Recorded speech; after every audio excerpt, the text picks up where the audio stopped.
On question number 15, I'm solving by completing the square.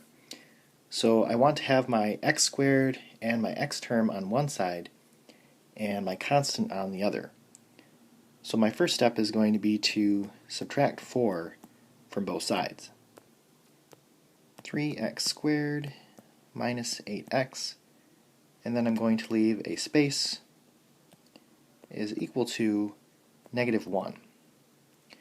Now, what's different on this question is that we have a coefficient in front of the x squared.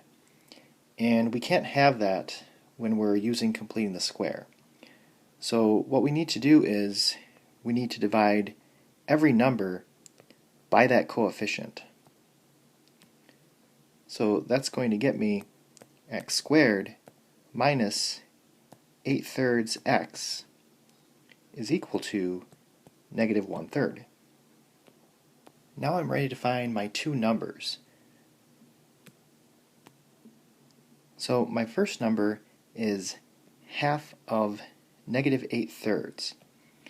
And it can be kind of difficult to find half of a fraction.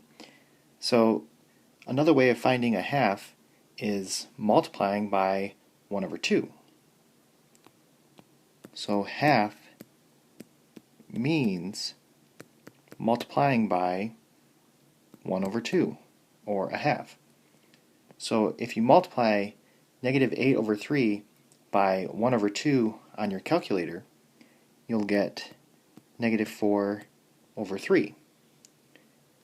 And then you want to square this, so you can square both the top and the bottom, and you get 16/9.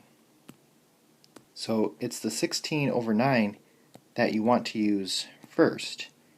You want to add this to both sides.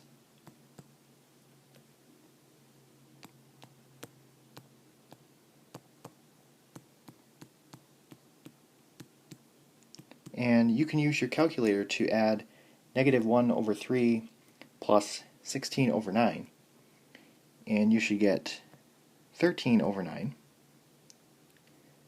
So then the left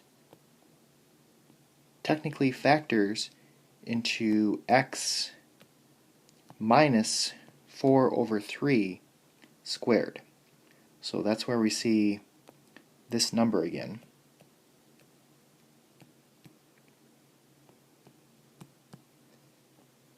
And then to get rid of the square, I want to take the square root.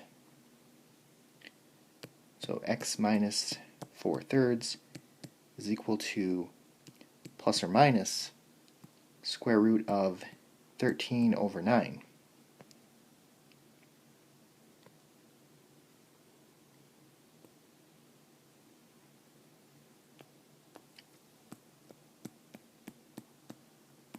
So the square root of 9 is just 3.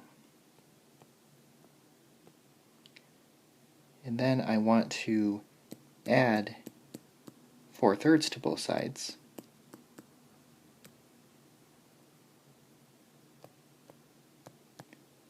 So x is equal to 4/3 plus or minus square root of 13/3. And if you want to separate these, you can.